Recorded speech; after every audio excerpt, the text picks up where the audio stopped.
미나, 지연의 절규가 강당을 가득 메웠습니다. 미나가 쓰러지던 그 순간을 지연이는 평생 잊을 수 없을 것 같습니다. 무대 위에서 아직 태어나지 않은 아이에게 사랑을 전하던 동생의 목소리가 갑자기 떨리기 시작했습니다. 창백해진 얼굴, 식은땀이 맺힌 이마, 그리고 원고를 붙잡고 있던 손이 힘없이 떨어지는 모습까지. 미나야, 언니가 부르짖었을 때는 이미 동생이 바닥에 쓰러진 후였습니다. 그때는 몰랐습니다. 이 모든 일들이 치밀하게 계획되었던 살인의 시작이었다는 것을요. 사연 시작하기 전 구독과 좋아요 부탁드립니다. 가을 단풍이 절정에 이른 10월의 어느 오후, 시립도서관 대강당에는 따뜻한 햇살이 스며들고 있었습니다. 오늘은 특별한 날이었습니다. 지역에서 주목받는 젊은 작가 서미나의 첫 소설집 작은 희망들 출간 기념회가 열리는 날이었기 때문입니다. 미나는 임신 7개월의 몸으로 조심스럽게 무대 옆 대기실에서 마지막 준비를 하고 있었습니다. 둥글게 불러온 배를 감싸 안으며 깊은 숨을 들이쉬었습니다. 오늘 낭독할 작품은 아직 태어나지 않은 아이에게 바치는 편지 형식의 단편이었습니다. 제목은 너에게 들려주고 싶은 이야기였습니다. 미나야, 준비됐어? 남편 윤태호가 대기실 문을 열고 들어왔습니다. 그는 언제나 그랬듯 완벽하게 정돈된 모습이었습니다. 잘 다림질된 셔츠에 깔끔한 정장 바지, 머리카락 한 올도 흐트러짐 없이 말끔했습니다. 조금 떨리긴 하지만 괜찮아. 미나가 배를 쓰다듬으며 미소 지었습니다. 우리 아기도 엄마의 첫 무대를 보고 있을 거야. 태호는 미나의 어깨에 손을 올리며 격려했습니다. 당신은 잘할 거야. 늘 그랬듯이 말이야. 강당에는 이미 80여 명의 청중이 자리를 채우고 있었습니다. 문학을 사랑하는 지역 주민들, 미나의 작품을 읽어본 독자들, 그리고 가족과 친구들이 모여 있었습니다. 맨 앞자리에는 미나의 언니 서지연이 앉아 있었습니다. 지연은 동생을 바라보며 자랑스러운 미소를 지었습니다. 여러분, 안녕하세요. 미나가 마이크 앞에 서자 강당 안이 조용해졌습니다. 그녀의 목소리는 부드럽고 따뜻했습니다. 임신으로 인해 조금 통통해진 얼굴이지만 여전히 맑은 눈빛을 잃지 않았습니다. 제가 오늘 여러분께 들려드릴 이야기는 아직 이 세상에 나오지 않은 작은 생명에게 전하는 메시지입니다. 저는 매일 밤 배 속의 아기에게 이야기를 들려줍니다. 어떤 세상에서 살게 될지, 어떤 꿈을 꾸게 될지에 대해서 말이죠. 미나는 원고를 펼치며 낭독을 시작했습니다. 사랑하는 내 아이야. 너는 아직 엄마의 품 안에서 자라고 있지만 나는 벌써 너와 함께 걸을 봄날을 상상하고 있단다. 너의 작은 손을 잡고 공원을 산책하며 벚꽃 아래에서 너에게 세상의 아름다운 것들을 하나씩 가르쳐 주고 싶어. 청중들은 감동에 빠져 있었습니다. 미나의 목소리에는 모성애가 가득했고 미래에 대한 희망이 넘쳐났습니다. 때로는 이 세상이 냉혹하고 어려울 때도 있겠지만 너는 기억해야 해. 사랑하는 사람들이 있다는 것을, 그리고 항상 너를 지켜보는 엄마가 있다는 것을 말이야. 미나가 낭독을 계속하던 중 갑자기 그녀의 얼굴이 창백해지기 시작했습니다. 처음에는 아무도 눈치채지 못했습니다. 하지만 곧 미나의 목소리가 떨리기 시작했습니다. 그리고 너는. 미나가 원고를 붙들고 있던 손이 떨렸습니다. 이마에 식은땀이 맺히기 시작했습니다. 그녀는 한 손으로 배를 감싸 안으며 숨을 고르려 했지만 호흡이 점점 거칠어졌습니다. 앞자리에 앉아있던 지연이 가장 먼저 이상함을 알아챘습니다. 미나야? 지연이 자리에서 일어나며 걱정스러운 표정을 지었습니다. 미나는 마이크 스탠드를 붙잡으며 간신히 균형을 유지하려 했습니다. 하지만 그녀의 다리는 이미 힘을 잃어가고 있었습니다. 잠깐만요. 미나가 떨리는 목소리로 말했습니다. 그 순간 미나의 몸이 휘청거리더니 그대로 무대 위에 쓰러졌습니다. 원고 몇 장이 공중에 흩어지며 바닥에 떨어졌습니다. 미나, 지연이 비명을 지르며 무대로 뛰어올랐습니다. 강당 안은 순식간에 아수라장이 되었습니다. 사람들이 술렁이며 일어났고 누군가는 119에 신고를 했습니다. 태호도 무대로 달려왔지만 그의 표정은 다른 사람들만큼 절망적이지는 않았습니다. 오히려 차분함을 유지하고 있었습니다. 길을 비켜주세요. 청중 중에 있던 의사 한 분이 앞으로 나와 미나의 맥박을 확인했습니다. 미나는 의식을 잃은 채로 바닥에 누워 있었습니다. 얼굴은 더욱 창백해졌고 호흡은 얕고 불규칙했습니다. 의사는 심각한 표정으로 고개를 저었습니다. 즉시 병원으로 옮겨야 합니다. 상태가 매우 위험해 보입니다. 구급차가 도착하기까지의 시간이 영원처럼 느껴졌습니다. 지연은 미나의 손을 꽉 잡고 있었고 태호는 조금 떨어진 곳에서 침착하게 상황을 지켜보고 있었습니다. 미나야, 정신 차려. 아기를 생각해. 지연이 울먹이며 말했습니다. 하지만 미나는 반응이 없었습니다. 그녀가 아까까지 열정적으로 낭독하던 원고들만이 바닥에 흩어져 있을 뿐이었습니다. 그 원고 위에는 사랑하는 내 아이에게라는 제목이 선명하게 적혀 있었습니다. 구급대원들이 도착해서 미나를 들것에 옮겼습니다. 태호와 지연이 함께 구급차에 탔고 나머지 사람들은 걱정스러운 표정으로 그들을 바라봤습니다. 병원으로 가는 길에서도 미나의 상태는 호전되지 않았습니다. 구급대원은 계속해서 응급처치를 했지만 상황은 심각해 보였습니다.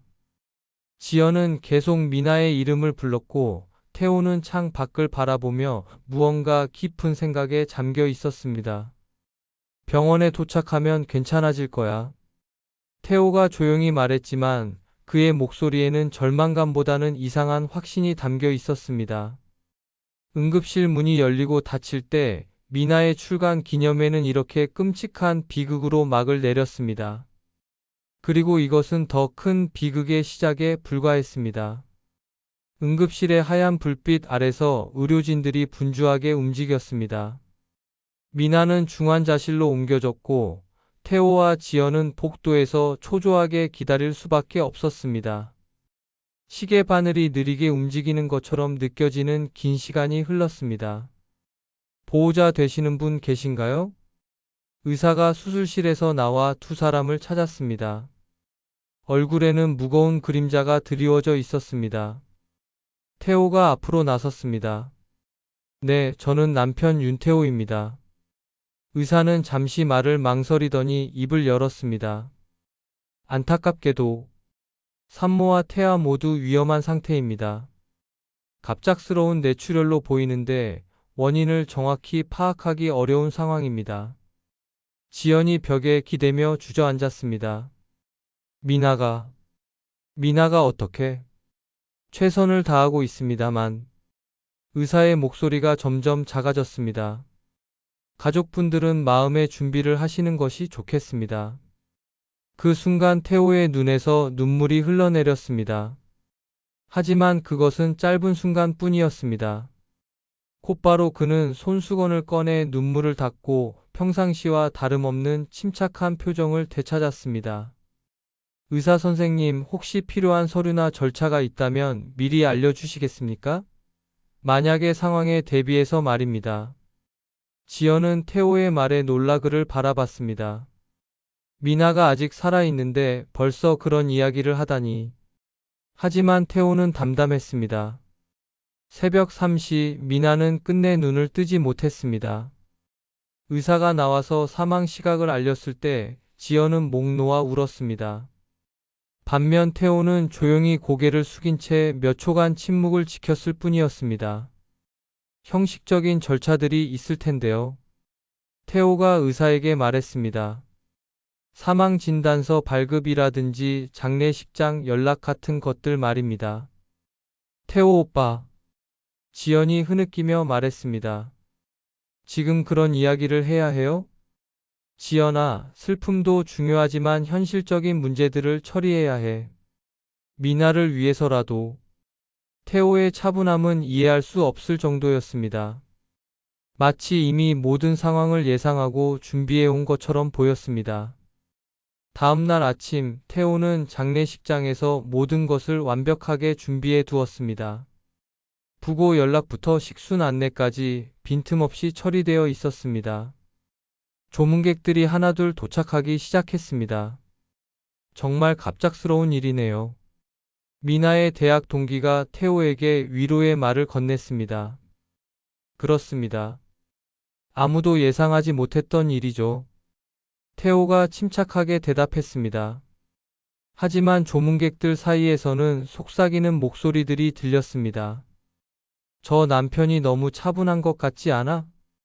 보통 남편이라면 더 동요할 법한데. 뭔가 이상해. 마치 미리 준비해 온 것 같아. 지연 역시 태호의 행동이 이해되지 않았습니다. 장례식장에서 그는 마치 호텔 매니저처럼 모든 것을 완벽하게 통제하고 있었습니다. 조문객 맞이부터 식사 준비까지 그 어떤 실수도 용납하지 않는 듯 했습니다. 오빠, 잠시 이야기할 수 있을까요? 지연이 태호를 따로 불렀습니다. 무슨 일이야, 지연아? 오빠는 정말 괜찮으신 거예요? 미나가 죽었는데 너무 침착한 것 같아서요. 태호가 깊은 한숨을 쉬었습니다. 지연아, 나도 물론 슬퍼. 하지만 누군가는 이런 일들을 처리해야 하잖아.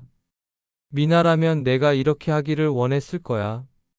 그날 오후 예상치 못한 방문객이 장례식장에 나타났습니다. 정장을 입은 중년 남성이 태호를 찾아왔습니다. 실례합니다. 윤태호 씨 맞으시죠? 저는 대한생명보험 조사팀의 박진수라고 합니다. 태호의 표정이 순간 굳어졌다가 곧 다시 평상시의 침착함을 되찾았습니다. 네, 맞습니다. 무슨 일이시죠? 죄송하지만 확인해야 할 게 있어서요. 최근에 부인 명의로 거액의 상해보험을 가입하셨더군요. 가입 시기가 부인 사망 2달 전이어서 규정상 확인 절차가 필요합니다. 주변에 있던 조문객들이 수군거리기 시작했습니다. 지연의 얼굴이 창백해졌습니다. 거액의 보험이요? 지연이 태호를 바라보며 물었습니다. 태호는 여전히 침착했습니다. 아, 그건 미나가 임신하면서 만일의 사고에 대비해서 함께 결정한 일이야.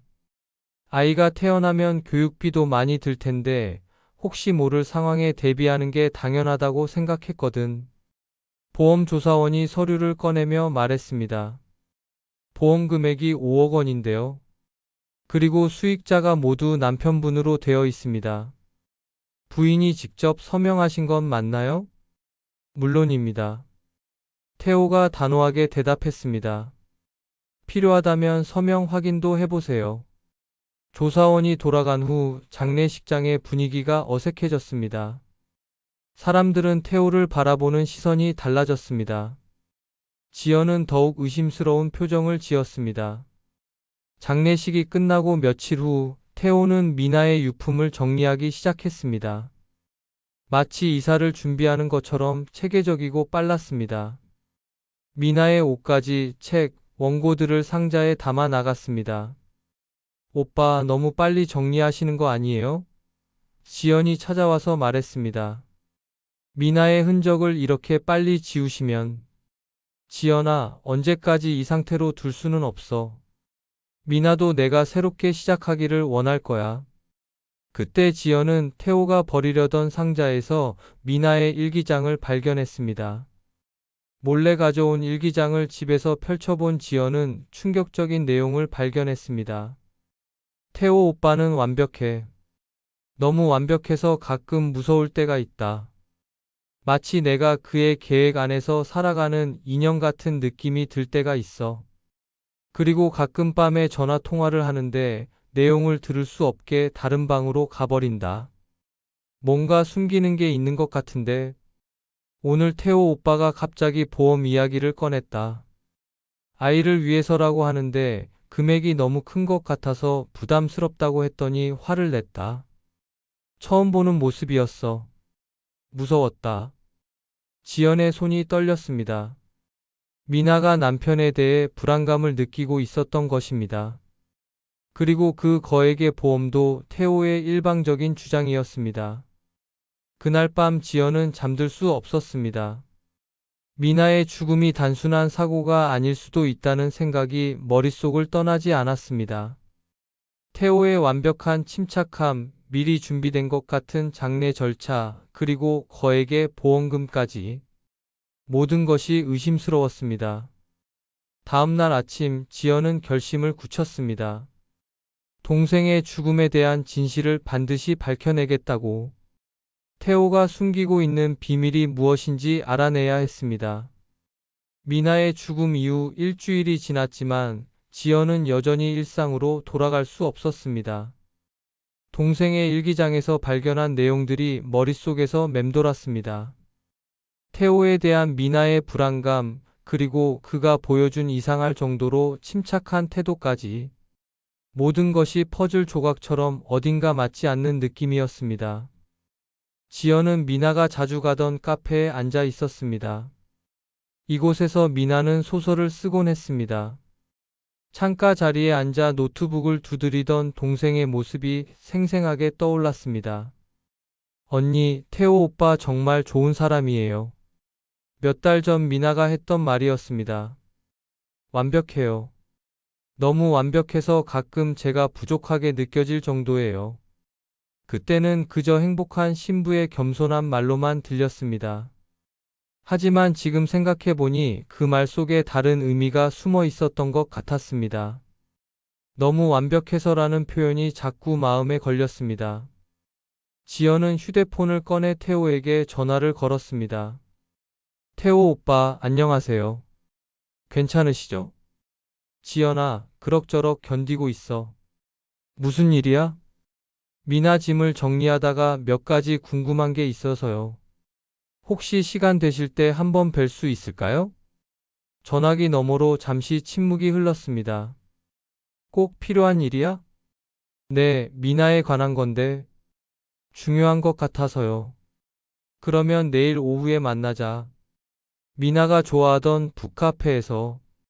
다음 날 오후 지연은 약속 장소에 먼저 도착해 있었습니다. 태호가 들어오는 모습을 보니 여전히 단정한 차림이었습니다. 하지만 예전보다 조금 말라 보였습니다. 오빠, 고생 많으시죠? 지연이 인사했습니다. 괜찮아. 그런데 무슨 일로 나를 부른 거야? 지연은 잠시 망설이다가 입을 열었습니다. 오빠, 미나가 결혼 전에 어떻게 만나셨는지 다시 한번 들어볼 수 있을까요? 태호의 표정이 약간 굳어졌습니다. 갑자기 왜 그런 걸 묻는 거야? 그냥 미나에 대한 추억을 정리하고 싶어서요. 오빠와 미나의 이야기를 들으면 위로가 될 것 같아서.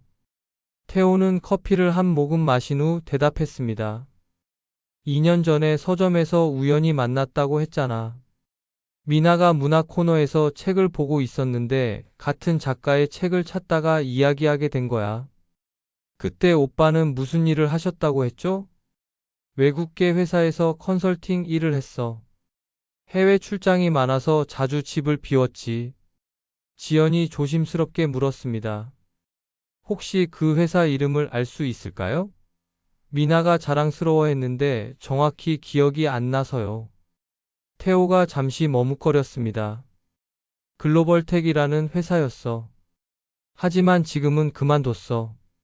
미나와 결혼하면서 국내에 정착하고 싶어서. 아, 그랬구나. 그런데 오빠 고향이 어디셨다고 했죠? 부산이야. 부모님은 일찍 돌아가시고 친척도 별로 없어서 연락하는 사람이 많지 않아. 지연은 태호의 대답들을 하나하나 기억해 두었습니다. 뭔가 확인해보고 싶은 것들이 있었습니다. 오빠, 혹시 미나가 최근에 이상한 말을 한 적 있으세요? 불안하다거나 무서워한다거나. 태호의 눈빛이 날카로워졌습니다. 무슨 뜻이야? 아니에요. 그냥 임신하면서 감정적으로 예민해져서 그런 게 아닌가 싶어서요. 미나는 평소와 다름없었어. 다만 임신 후기라 몸이 힘들어했지. 그들의 대화는 30분 정도 이어졌습니다. 태호는 여전히 완벽한 답변들을 내놓았지만 지연은 뭔가 어색함을 느꼈습니다.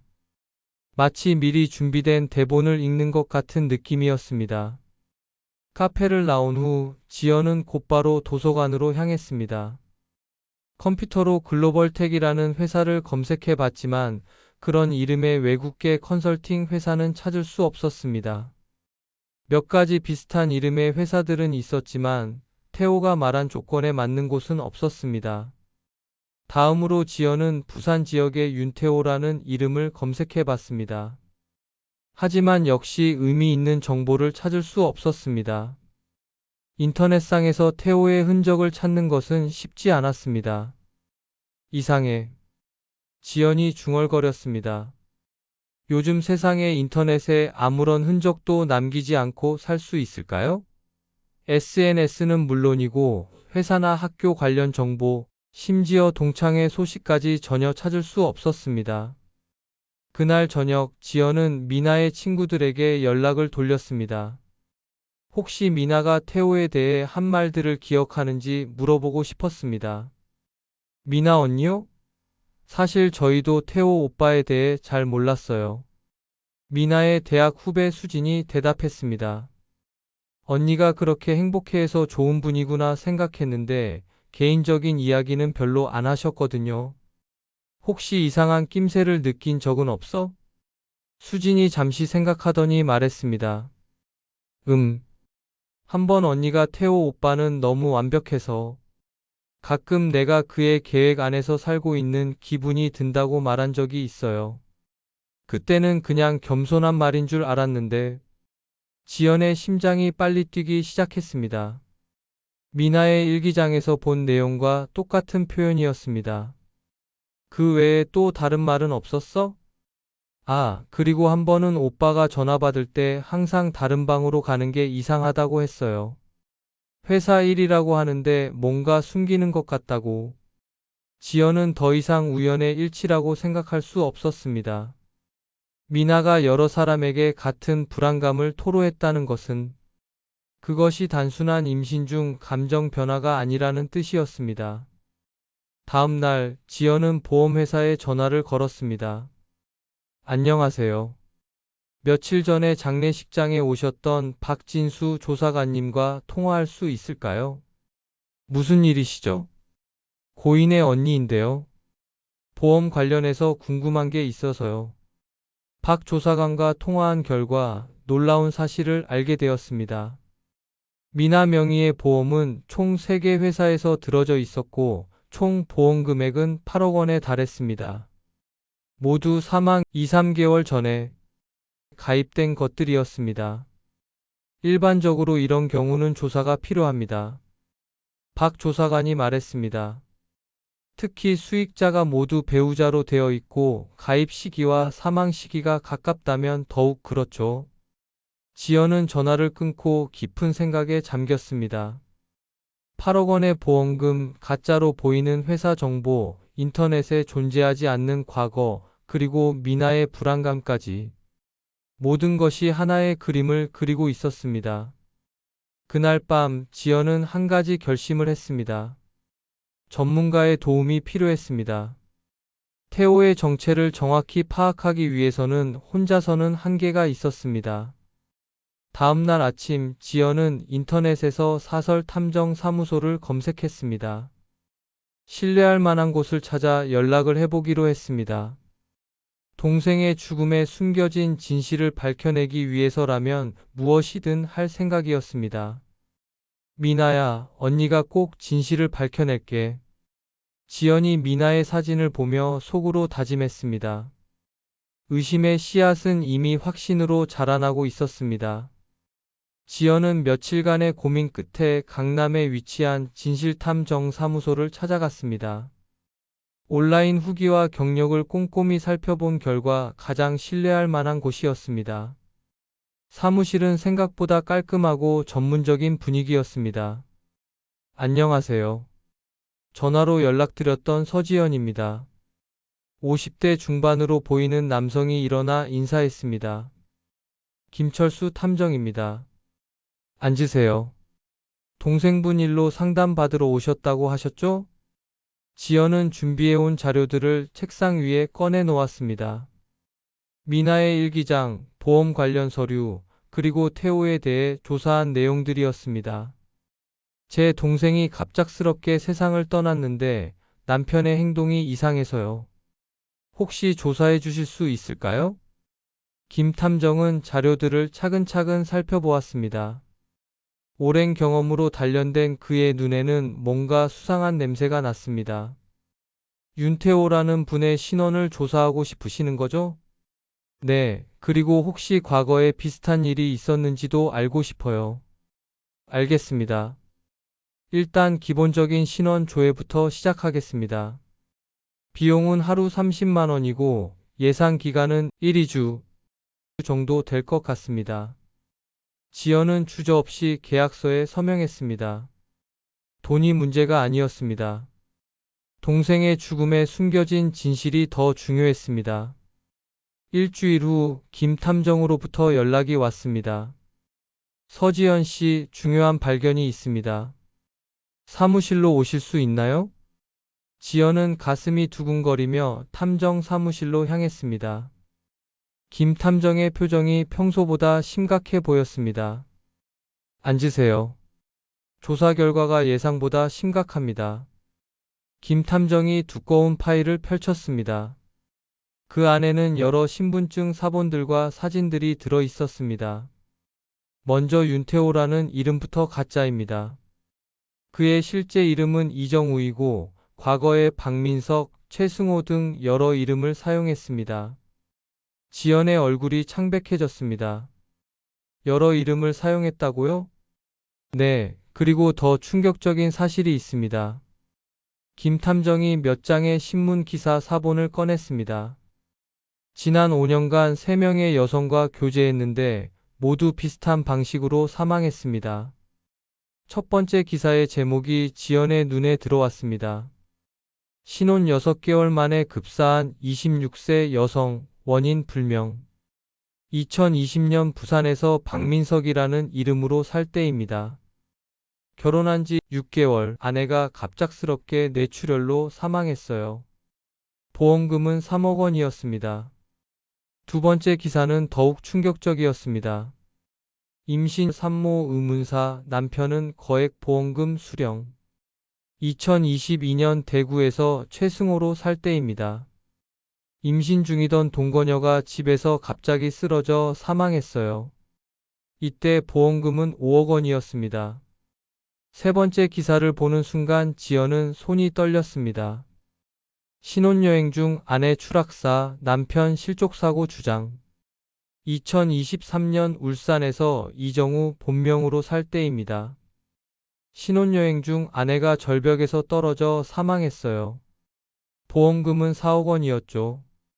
김 탐정이 조심스럽게 말을 이었습니다.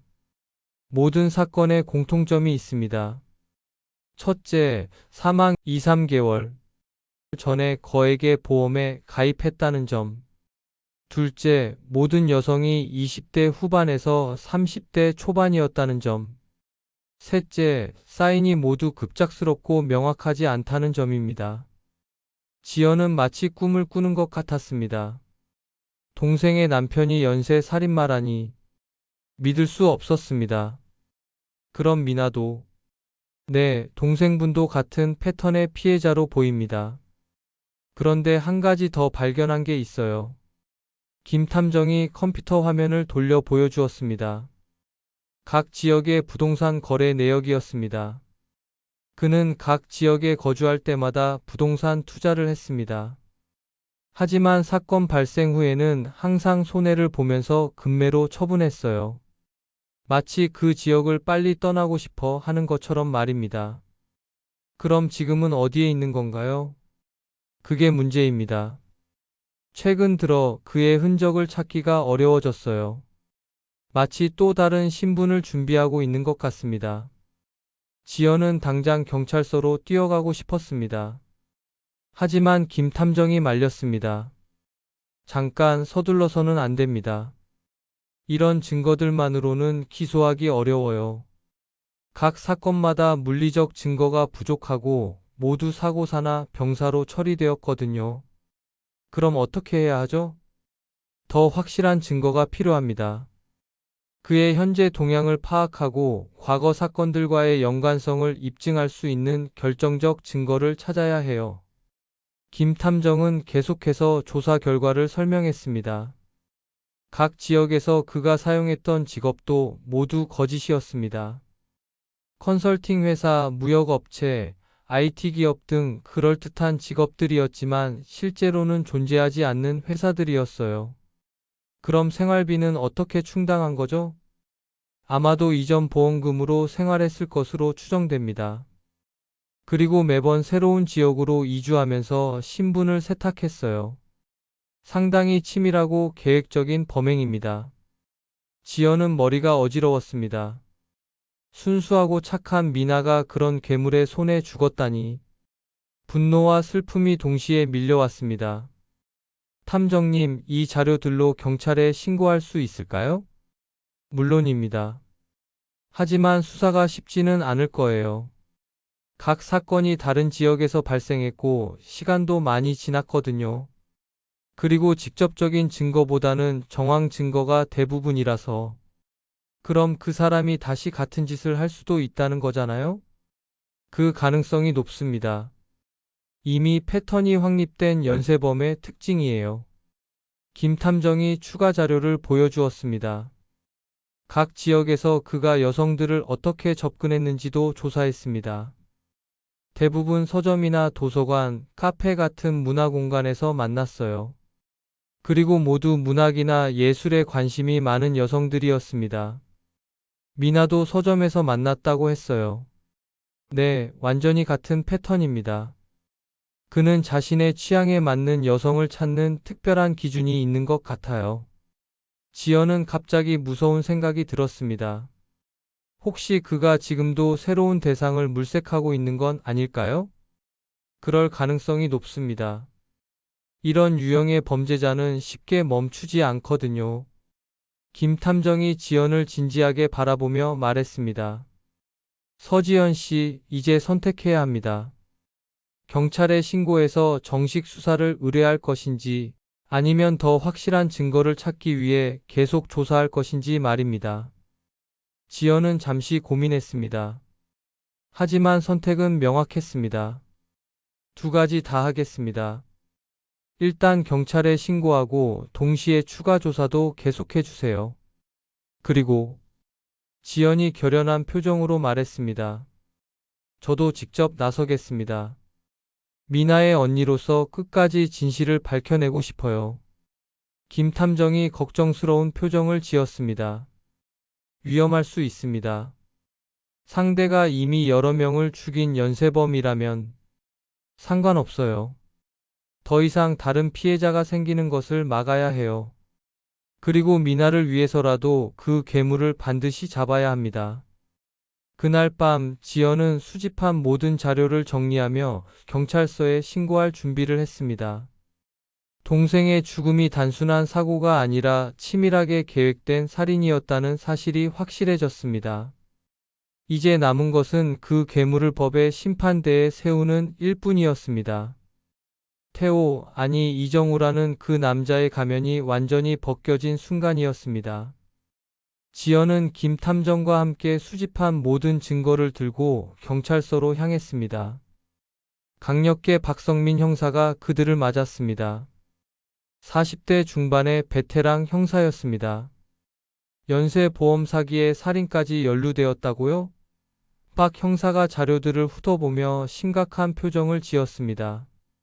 네, 제 동생도 그 피해자 중 한 명입니다. 지연이 단호하게 말했습니다. 박 형사는 각 지역별 사건 자료들을 꼼꼼히 검토했습니다. 오랜 수사 경험으로도 이렇게 치밀한 연쇄범은 드물었습니다. 이 정도면 광역수사대와 협력해야겠습니다. 여러 지역에 걸친 사건이라 단독 수사로는 한계가 있어요. 얼마나 걸릴까요? 지연이 초조하게 물었습니다.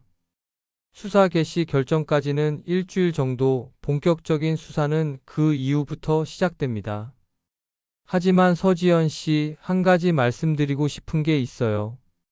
박 형사가 진지한 표정으로 말을 이었습니다. 이런 연쇄범은 자신이 의심받고 있다는 걸 눈치채면 도주할 가능성이 높습니다. 혹시 윤태호가 수사 사실을 알게 되지 않도록 주의해야 해요. 하지만 이미 늦었습니다. 같은 시각 태호는 자신이 머물던 원룸에서 서둘러 짐을 챙기고 있었습니다. 며칠 전부터 지연의 행동이 수상하다고 느꼈던 그는 사설 탐정이 자신을 조사하고 있다는 사실을 알아챈 상태였습니다. 이번에도 떠날 때가 왔군. 태호가 냉소적으로 중얼거렸습니다. 그는 이미 새로운 신분을 준비해 두었습니다. 김대현이라는 이름의 가짜 신분증과 여권, 그리고 해외 계좌에 숨겨둔 자금까지 모든 것이 완벽하게 준비되어 있었습니다. 다음 날 아침 지연이 태호에게 마지막으로 전화를 걸었습니다. 혹시 모를 상황에 대비해 그의 동향을 파악하고 싶었습니다. 태호 오빠, 안녕하세요. 지연아, 무슨 일이야? 태호의 목소리는 평소와 달리 차가웠습니다. 별일 아니에요. 그냥 안부 인사드리려고요. 요즘 어떻게 지내세요? 바빠. 새로운 일을 준비하고 있어서. 새로운 일이요? 어떤 일인가요? 전화기 너머로 잠시 침묵이 흘렀습니다. 지연아, 혹시 나에 대해 뭔가 조사하고 있는 거야? 지연의 심장이 빨리 뛰기 시작했습니다. 들켰습니다. 무슨 말씀이세요? 굳이 거짓말하지 마. 어차피 다 알고 있어. 태호의 목소리가 점점 위협적으로 변했습니다. 그래, 내 동생처럼 되고 싶지 않다면 그만둬. 뭐라고요? 지연이 분노에 차서 소리쳤습니다. 미나를 죽인 게 정말 당신이었구나. 태호가 비웃었습니다. 증명할 수 있어? 난 완벽했거든. 전화가 끊어졌습니다. 지연은 즉시 박 형사에게 연락했습니다. 형사님, 태호가 도망칠 것 같아요. 제가 조사하고 있다는 걸 알아챘어요. 즉시 체포영장을 신청하겠습니다. 주소가 어떻게 되나요? 하지만 경찰이 태호의 원룸에 도착했을 때는 이미 빈 방만 남아 있었습니다. 그는 흔적도 없이 사라진 상태였습니다. 공항과 항만, 국경 검문소에 수배 공문을 보냈습니다. 박 형사가 지연에게 보고했습니다. 하지만 가짜 신분증을 사용할 가능성이 높아서 수사는 전국 규모로 확대되었습니다. 각 지역 경찰서에서 과거 사건들을 재조사하기 시작했고 태호의 동선을 추적했습니다. 하지만 그는 마치 연기처럼 사라져 있었습니다. 3일 후 인천공항에서 김대현이라는 이름으로 출국하려던 남성이 붙잡혔습니다. 바로 태호였습니다. 윤태호 아니 이정우 맞습니까? 공항 경찰이 물었습니다. 태호는 끝까지 시치미를 뗐습니다. 전 김대현입니다. 뭔가 오해가 있는 것 같은데요. 하지만 지문 대조 결과 그의 정체가 명확히 드러났습니다. 그제서야 태호는 체념한 듯 웃음을 터뜨렸습니다. 결국 걸렸네. 법정에 선 태호는 여전히 무표정했습니다. 검사가 그의 범행을 낱낱이 밝혀냈지만 그는 끝까지 묵비권을 행사했습니다. 피고인 이정우는 지난 5년간 계획적으로 4명의 여성을 살해하고 총 20억 원의 보험금을 편취했습니다. 검사가 기소 내용을 낭독했습니다. 방청석에 앉은 지연은 눈물을 참으며 태호를 바라봤습니다.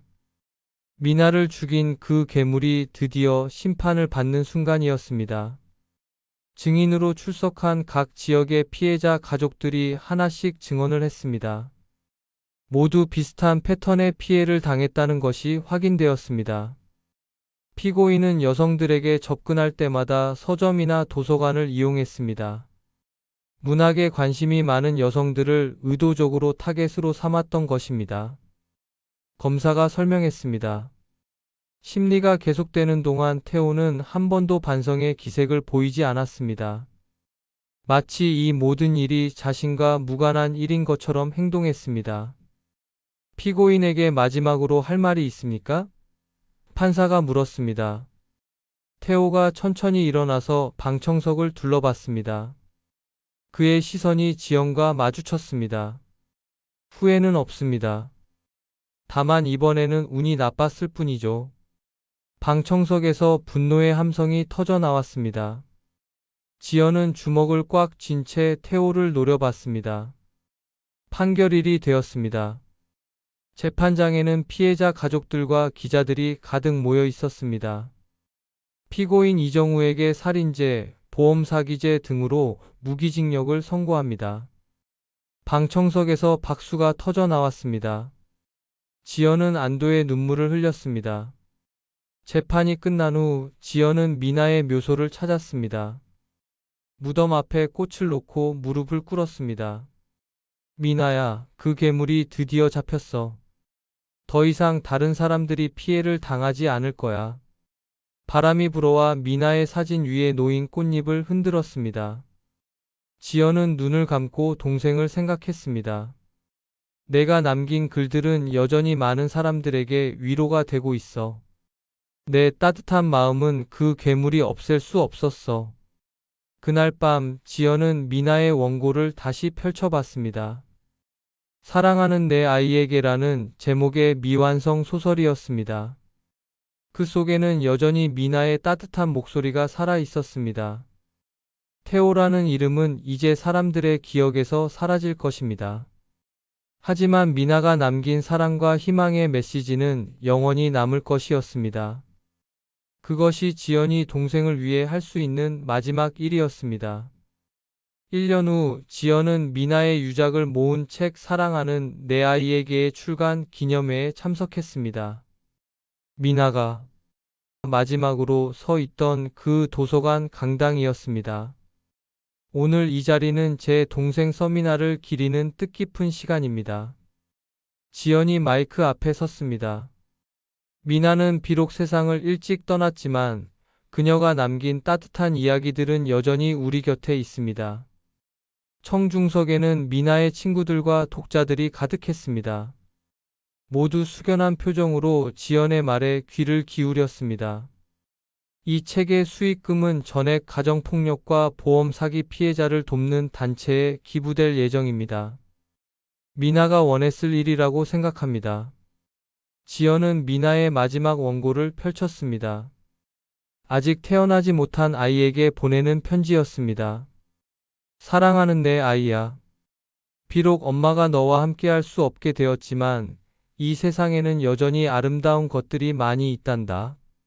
사랑하는 사람들이 있고 따뜻한 마음들이 있어. 그것들을 기억하며 살아가렴. 강당 안이 조용해졌습니다. 몇몇 사람들이 눈물을 훔쳤습니다. 지연은 계속해서 읽었습니다. 때로는 어둠이 찾아올지도 모르지만 그럴 때마다 엄마가 너에게 들려준 이야기들을 떠올려줘. 희망을 잃지 말고 사랑을 믿어줘. 그것이 엄마가 너에게 남겨주고 싶은 마지막 선물이야. 낭독이 끝나자 조용한 박수가 이어졌습니다. 지연은 미나의 사진을 바라보며 미소를 지었습니다. 그날 저녁 지연은 교도소를 찾았습니다. 태호와의 마지막 대면이었습니다. 유리창 너머로 마주 앉은 그는 여전히 무표정했습니다. 뭐하러 왔어? 태호가 차갑게 물었습니다. 미나의 책이 출간됐어. 많은 사람들이 그녀를 기억하고 있어. 태호가 비웃었습니다. 그래서? 당신과 달리 미나는 진짜 사랑을 알고 있었어. 그래서 죽어서도 사람들 마음에 살아있는 거야. 당신은 살아있어도 이미 잊혀졌지만. 태호의 표정이 일순간 흔들렸습니다. 미나를 죽이긴 했지만 그녀의 사랑까지는 없앨 수 없었어. 그게 당신의 패배야. 지연이 일어나며 마지막으로 말했습니다. 다시는 오지 않을 거야.